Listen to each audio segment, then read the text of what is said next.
So we'll start a new topic, which is pressure exerted by a liquid column. So liquid also exert pressure, okay?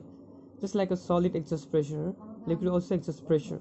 So pressure exerted by a liquid of density rho at depth h is given by this formula, h rho g. So pressure exerted by the liquid is given by this formula, depth, h for depth, rho for density, and g for acceleration due to gravity. So we'll find the proof of this. Okay, we find the proof of the formula exerted by the pressure. So for that we have a container which contains liquid. Okay, this contains liquid, and we draw an imaginary cylinder like this, which is PQRS is the cylinder. This is the free surface of the liquid, and this is the bottom of the liquid. So we want to know the pressure exerted by this liquid column PQRS at a height at the depth h, okay, from the free surface. At the depth h, what will be the pressure on the surface PQ? That's what we will find out. Okay, so we know the density of this liquid is, let's say, rho is the density of the liquid, as you know, and h is the depth from the free surface to the surface PQ. So we have from the free surface to PQ, h is the depth, and g is the acceleration due to gravity. Small g is the acceleration due to gravity. So we know that the pressure exerted by this liquid column on the surface PQ is equal to the, okay, pressure depends upon two factors. One is thrust on the surface, and another is area of the surface. So we have to find the thrust on the surface first. So thrust on the surface PQ is equal to the weight of this liquid column PQRS. So weight of the liquid column PQRS will be equal to the thrust on the surface PQ. Okay, and area of the surface, let's say PQ has the cross section A, capital A. This capital A is the area of cross section of surface PQ. So we know the surface area PQ is capital A. Okay, that we have assumed. Now, since the formula of pressure is thrust on area, thrust divided by area, we'll find the thrust first. As you know, thrust exerted on the surface PQ is equal to the weight of the liquid column PQRS. The thrust on surface PQ is the weight of the liquid column PQRS. Now we know the weight is equals to what? Weight is equals to W. Weight is W equals to mg.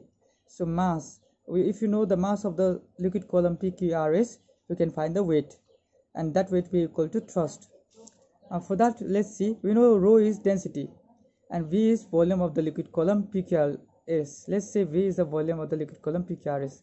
Then we have a relation rho, which is density equals to mass per volume. From here we can find the mass equals to rho into V. We got mass equals to rho into V. So if you know the mass, then we can write weight equals to m into g, which is m stands for rho into V. Therefore we get weight equals to rho into V into g. Here the rho is density, V is the volume, g is the acceleration due to gravity. So we get the weight as rho into V into g, and that weight of the liquid column will be equals to the thrust. So we got weight of the liquid column, which is volume into density into g.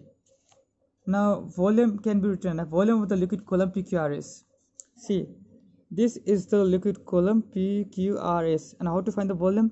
We know the PQ is area, which is a cross section area, which is capital A. If you multiply capital A with H, we get the volume of this PQRS. So capital A into H is the volume of the liquid column. Therefore in place of volume, we can write A into H.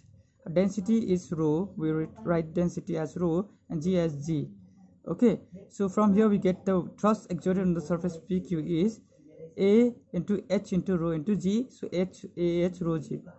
So again we know the pressure equals to thrust by area.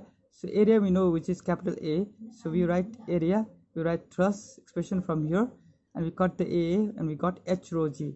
So H rho G is the pressure exerted by the liquid column, and this, from here we can see pressure only depends upon the depth from the free surface. It also depends upon a density rho and acceleration due to gravity g. So pressure is H rho g, and pressure is independent of the shape of this water container. It is independent of the shape of the water container. It also doesn't depend upon the surface area.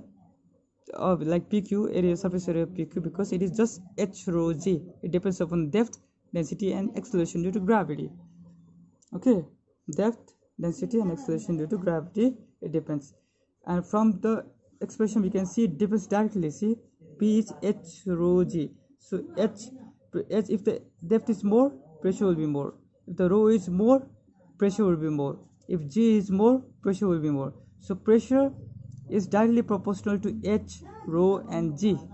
Okay, it depends directly on h, rho, g. So pressure, again we see this water container, this PQRS liquid column exerts pressure on the surface PQ due to the weight of this liquid column. But there is one more pressure which is acting above, which is called atmospheric pressure. Okay, so total pressure in a liquid at a depth h will be atmospheric pressure plus pressure due to liquid column. Therefore, the total pressure would be P0 plus rho hg. Here the P0 is the atmospheric pressure which is acting on the surface P0 due to the atmosphere.